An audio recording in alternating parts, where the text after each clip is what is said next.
Today, we're really happy to have Lydia Manning with us. Lydia is a member of our board, and we really benefit from all that she brings to us. She is a gerontologist, formerly with Concordia University, but now she works for a tech firm and concentrates on fall prevention. So she is going to kind of tell us about what new technologies are out there and give us some tips to help us all keep upright. So I will turn it over to her now, Dr. Lydia Manning. Thank you for joining us. Thank you for having me. Thank you, Carol. Okay, I'm going to share my screen and we're going to get started and dive right into what I have started to call as fall protection, in addition to prevention and really fall management. Giving you a little bit of background about who I am, just some basic trends in terms of an aging population and what we are seeing with falls and fall trends. Some of the new data is coming out, after COVID, and I want to say post-COVID, but I don't really think we're in that post-COVID reality yet. But we're seeing some interesting trends around falling from sort of the sedentary way that we've been encouraged to live the last year or so. And then some physiological and physical impacts of falls, and then look at technology, sort of this first, second, third wave generation of tech and what it means for falls and these fall protected systems, where people are using them, how they're using them. So I'm happy to have this be conversational to the best of our abilities. I'm a recovering academic in some ways, and so I can talk all day long about aging and gerontology and falls. But if there's anything that jumps out at you and you want to react or comment or ask a question, feel free to interrupt me. Carol so graciously agreed to monitor hand raises, so you will need to raise your hand if you would like to comment. And otherwise you can put it in the chat. And you know what, Carol, I actually can't see the chat. So if you could interrupt me if somebody's asking a question in chat and read it to me, that would be great. If everybody puts it in the Q&A box, it'll be easier for us to see. Okay. All right. So my background, as Carol said, I'm a gerontologist, specifically a social gerontologist. For me, that means I have a PhD in gerontology. Right now, I'm serving as the VP of gerontology for a Norwegian company actually, called Della Health Tech.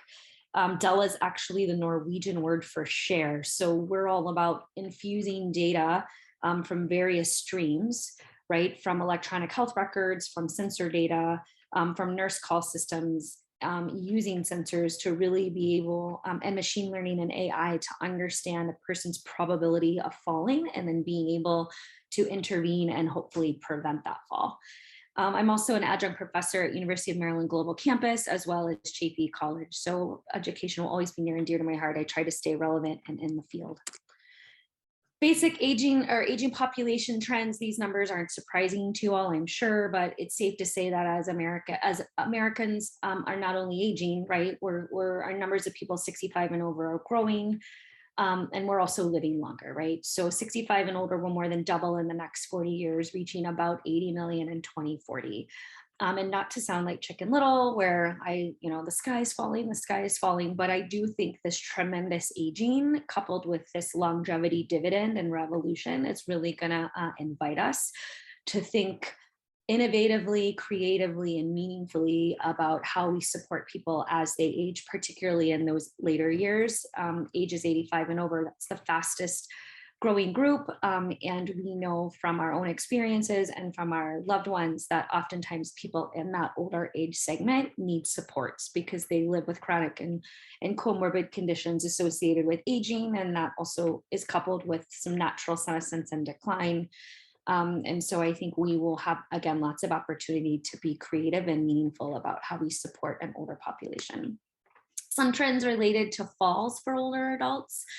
Every second of every day, an older adult falls. We know that 70% of people who die who are old do so because of a fall-related injury. We spend roughly $12 billion annually on the cost of falls, usually non-fatal falls.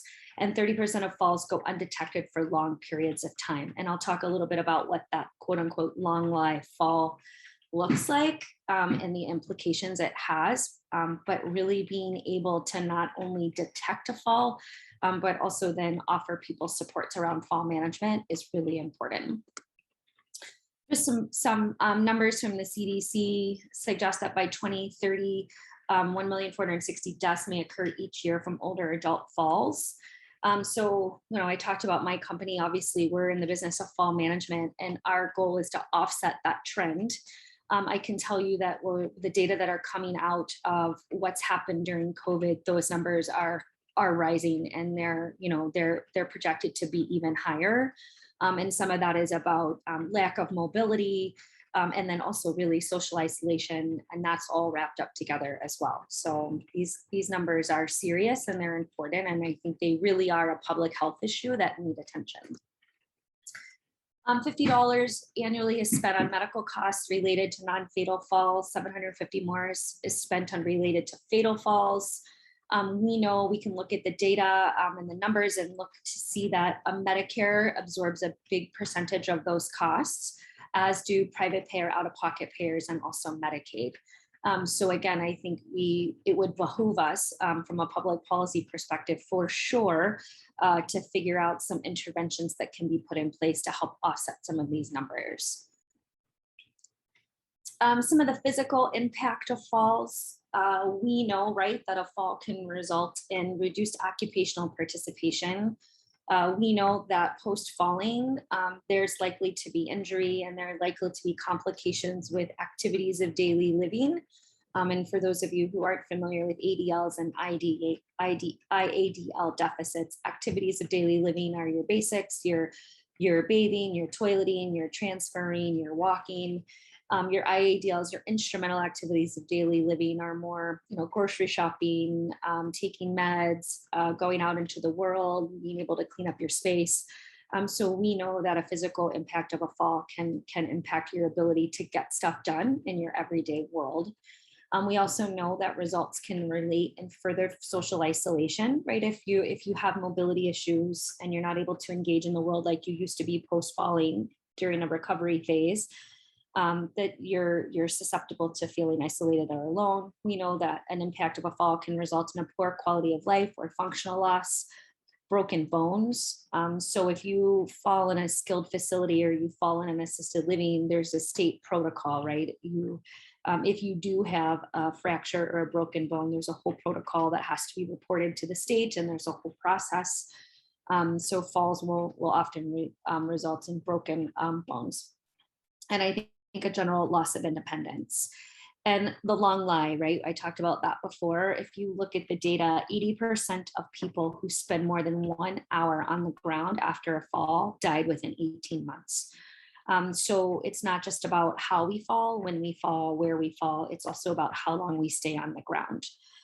And we'll talk a little bit about it. I'm jumping ahead of myself, but there's a lot coming out right now in the media and in the news, and about, these apps and technologies and wearables, and Apple Watch is so great at, catching falls and reporting that in its health app, right? But if you look at how older adults fall, they fall differently. And so we talk about the importance of a slow versus a fast fall. And a change of plane. And so, it's rare that, you're just walking and boom, you fall right over. But if you look at the data on older adults, oftentimes it's a slippage, or it's falling from a chair, or being closer to the ground, or in the bathroom. And so it's important to think about the types of falls, not just a fall itself. The psychological impact of falling. We know that if you have fallen, right, the biggest predictor of a fall is a previous fall. And so not only are there physical impacts from a fall, but there are also psychological ones. So people will develop sometimes a fear of falling. And that really can be a barrier to activities. Again, if you have a fear of falling, FOF, right, you have a greater propensity for a future fall, more fear, and just negative thinking. So you have kind of two camps: people who've already fallen, who've developed a fear, and then you have some people who have a fear of falling just in general, but it's usually because there has been a previous fall. So there's lots of trauma associated with falling. Cause of falls, it varies. I've gotten really good at saying in the last couple months in this new position that falling is as a multidimensional, multifactorial issue that really, really necessitates a multidisciplinary approach to understanding and to help solving some of the issues and preventing some of these falls. And so we know that there are person factors, right? We know that women are at a greater risk of falling. I think some of that might be about bone density and strength over the life course. Again, I'm a social scientist, not a clinical one, but from my understanding of the literature and the reading, and we're talking with people, there are things about core strength and muscle density. Bone density and muscle mass that impact a person's, a person, right, and their susceptibility to falling. We also know that gait speed plays a factor. There's also environmental realities, right? How somebody has a command of their space.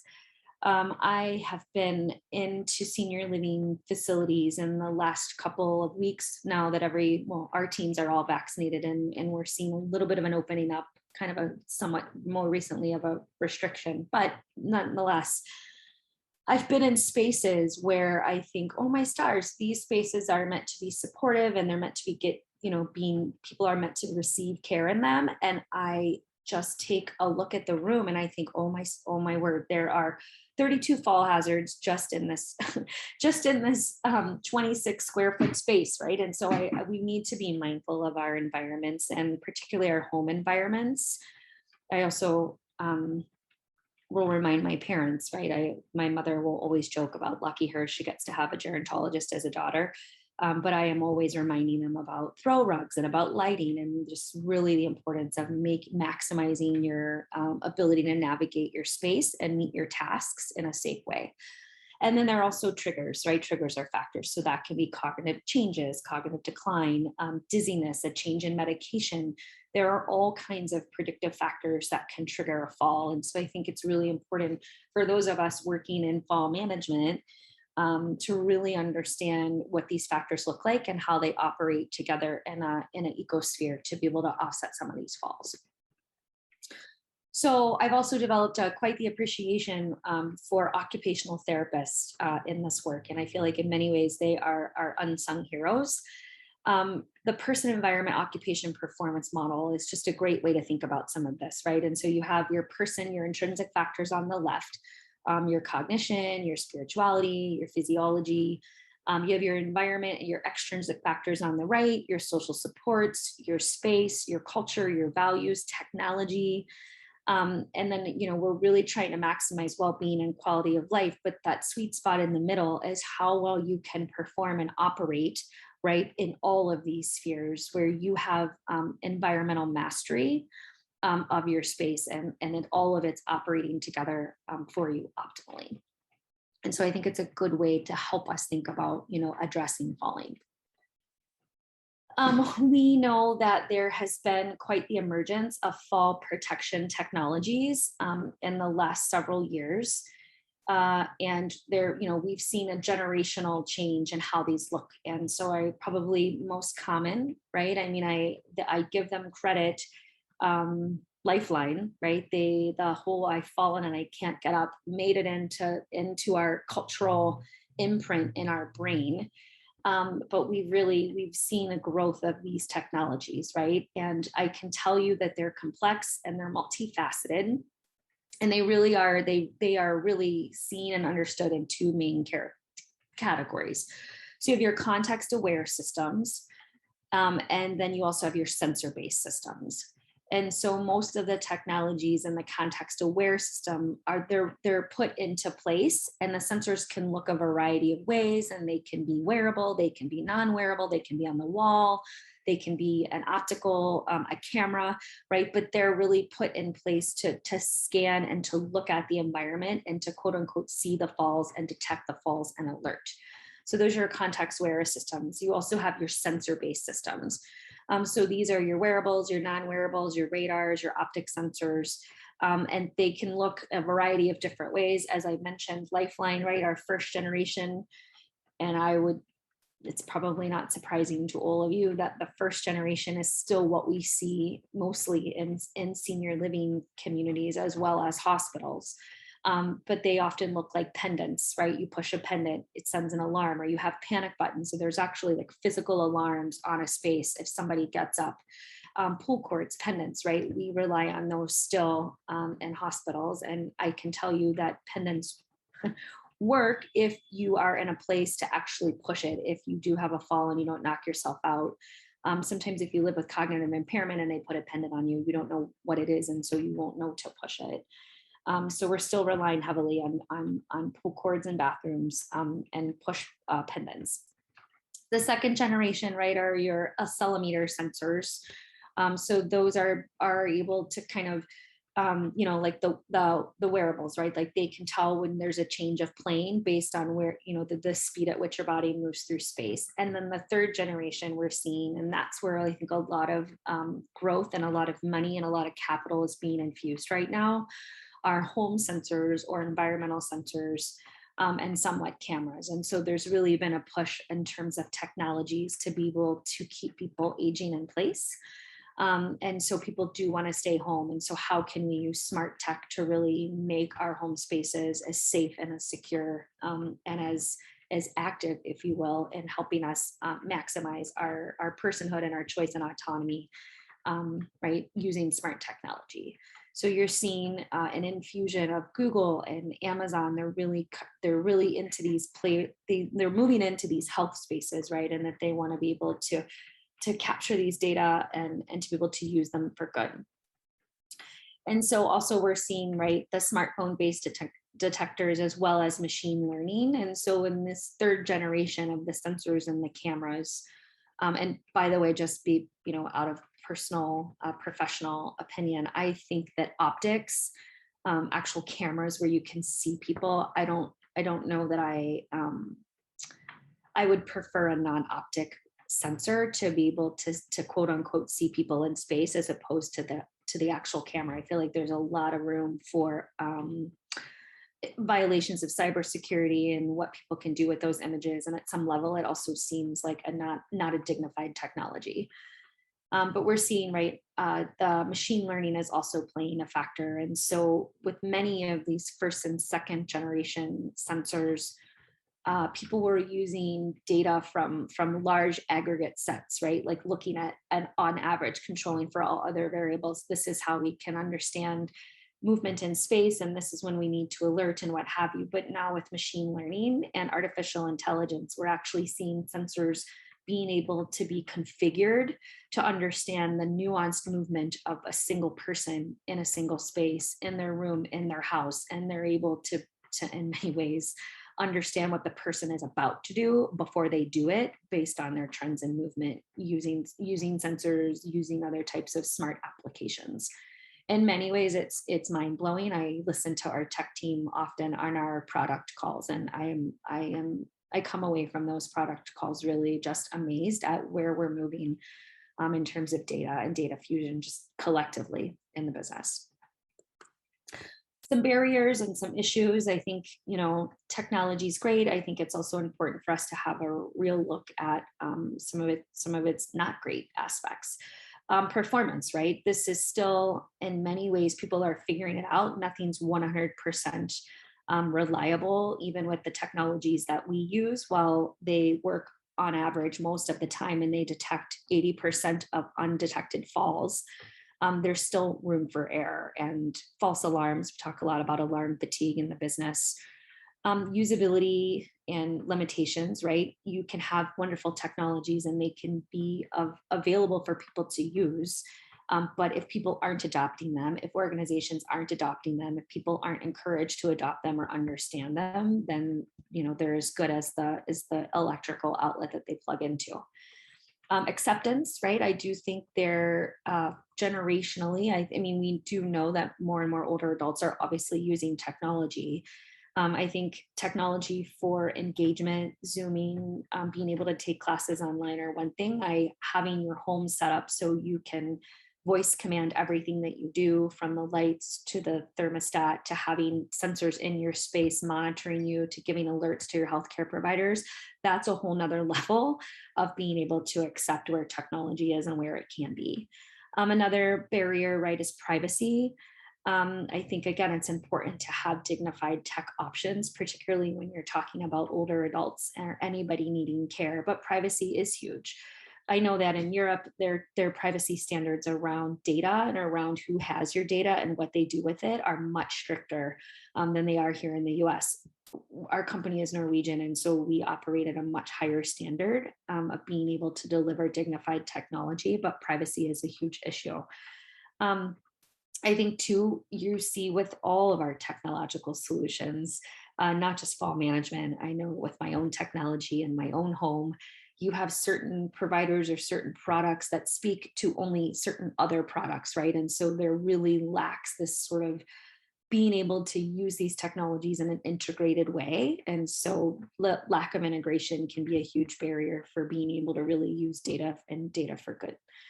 And then also, particularly related to falls and fall management, we do have technology. There are providers out there, but it's also really hard to test this because it's hard to fabricate a fall in a laboratory. So we're out there in the world understanding how real life falls happen and what they look like, and we're trying to fit technology to that reality. And so that can be a challenge in many ways, right? Some current and future trends. I think you're going to see, and I'm actually developing a product now, an increased focus on understanding fall risk assessment and how that operates in technology. I just read an article. There's a geriatrician, I'm going to forget her name. She's at Wake Forest. She's in their gerontology and geriatrics branch in their center, and they have developed what they call an EFI, which is an electronic frailty index. And so you're able, really with a touch of a finger, to pull all of this data out of your electronic health or electronic medical record, and you can assess somebody in seconds to figure out where they are in terms of being at risk for falling.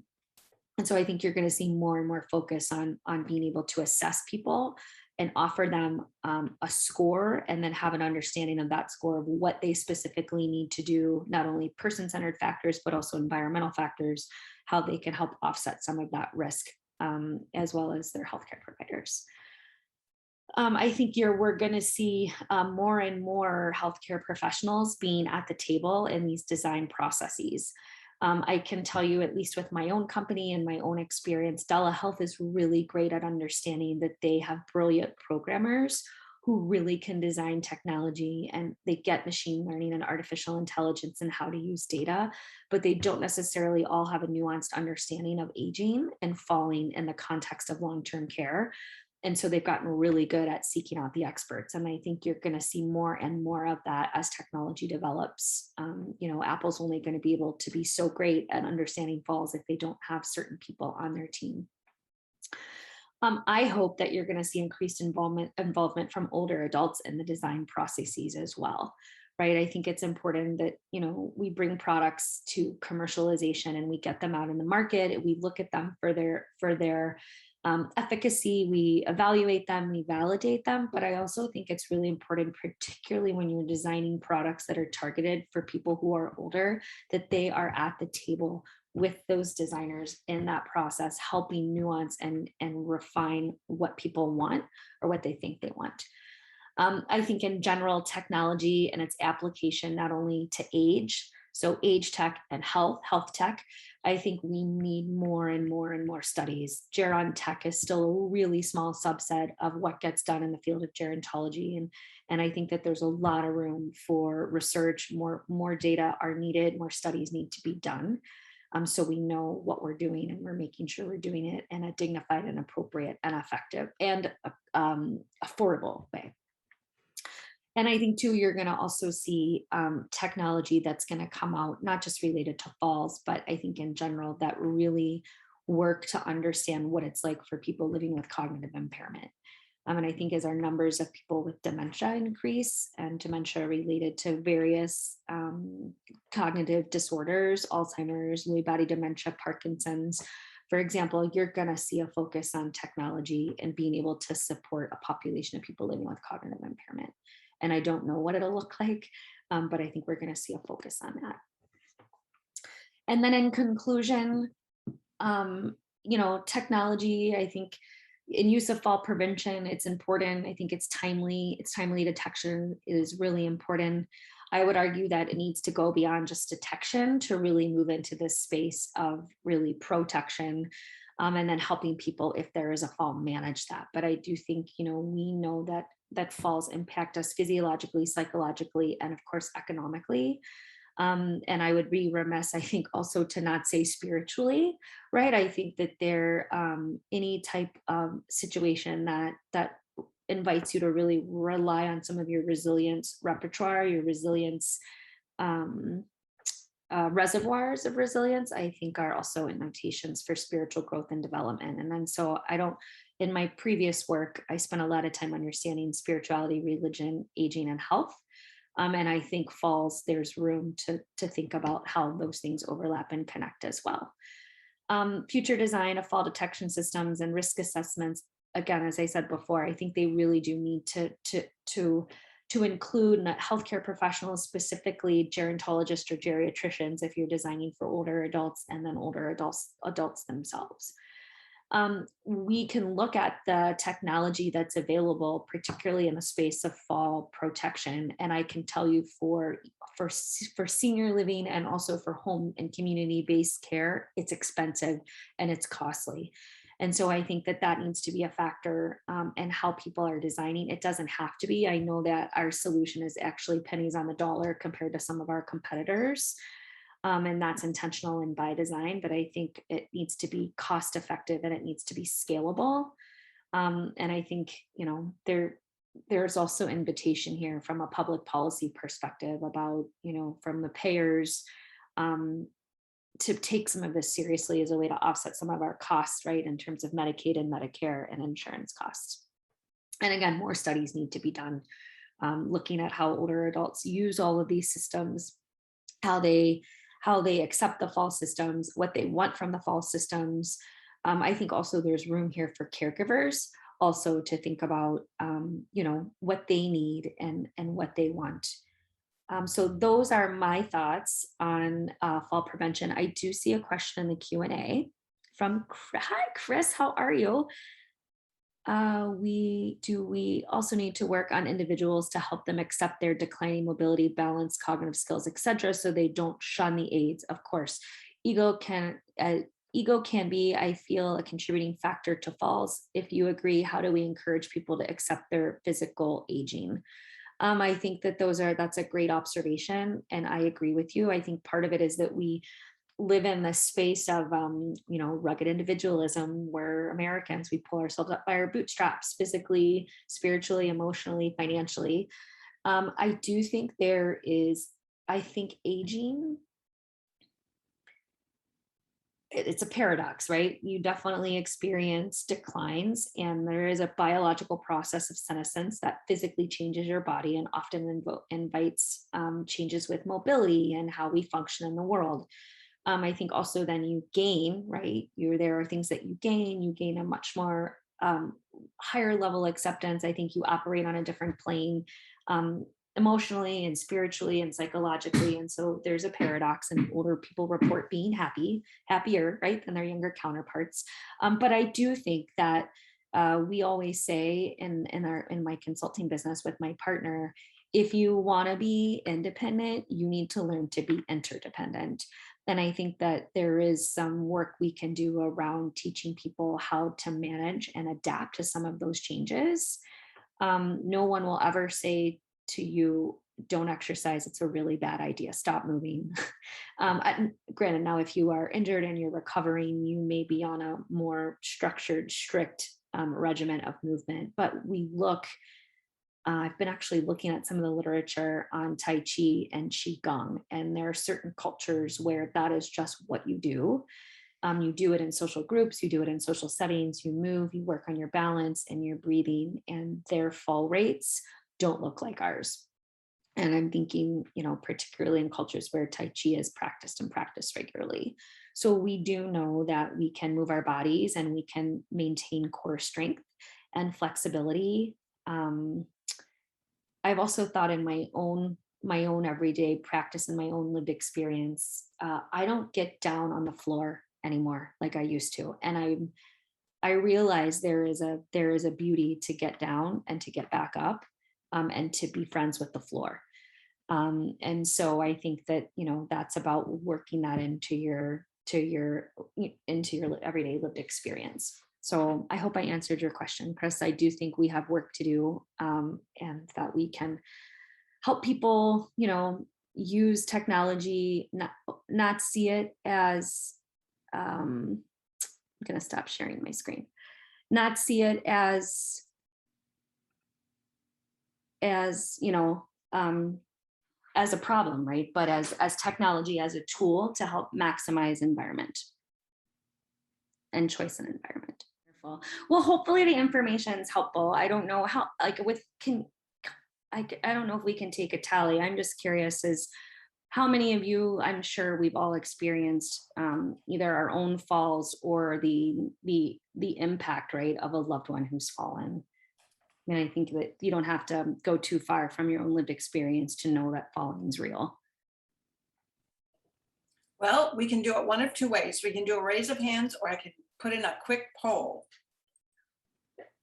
I'd be curious. And the poll may be easier. So let's see if I can create one quickly. All right, here we go.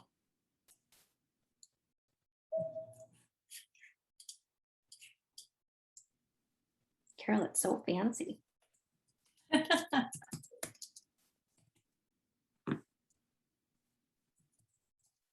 And it's just going to be a yes or no. Have you had a fall? Have you not had a fall? And we'll just.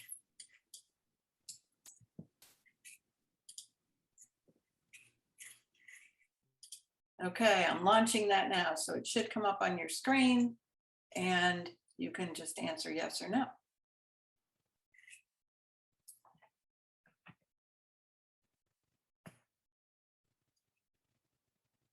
All right, so 58% say yes and 42% say no.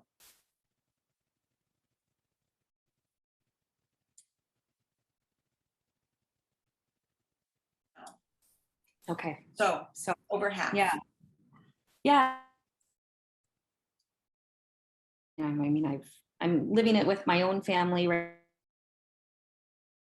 But I have a loved one in assisted living and memory care who is a fall risk. She's fallen 3 times in the last 2 weeks. So, I think it's real. And I do think there are some really cool technologies on the horizon to help us think about and manage it.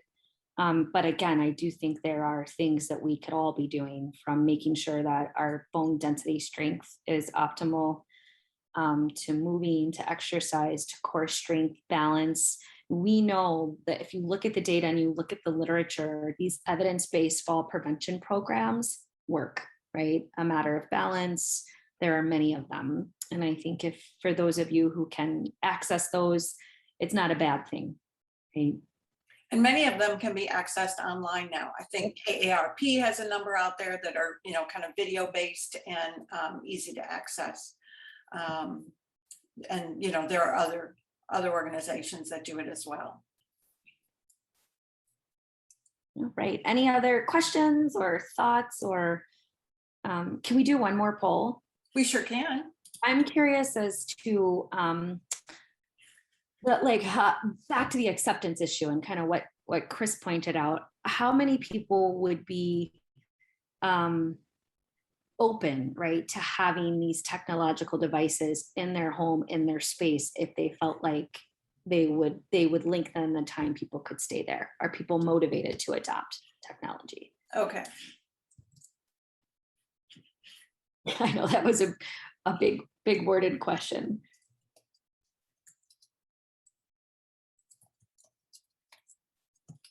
Here we go.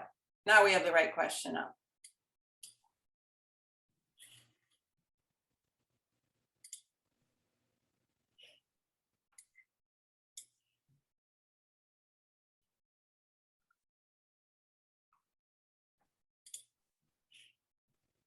All right, and we have our answers in there. Let me see if I can share that. Oh, I love it. So yes, Yeah, overwhelming. yeah, it's cool. We had two more comments. Chris, in the Q&A, talked about muscle mass more easily attained or restored than bone density.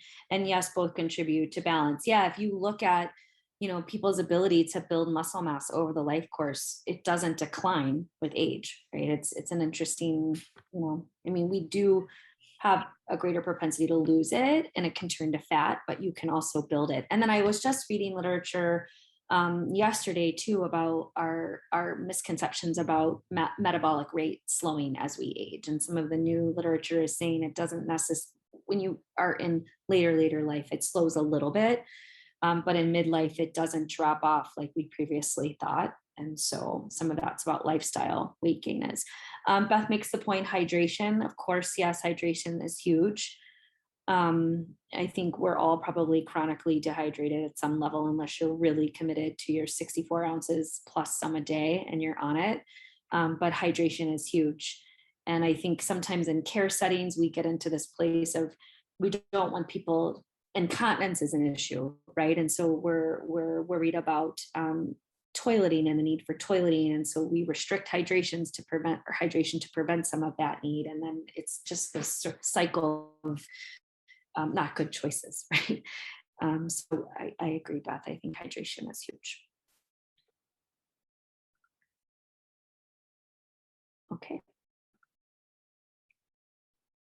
All right. Well, I hope that everybody, I don't know, you feel a little bit more, more about fall technology post webinar than you did pre-webinar.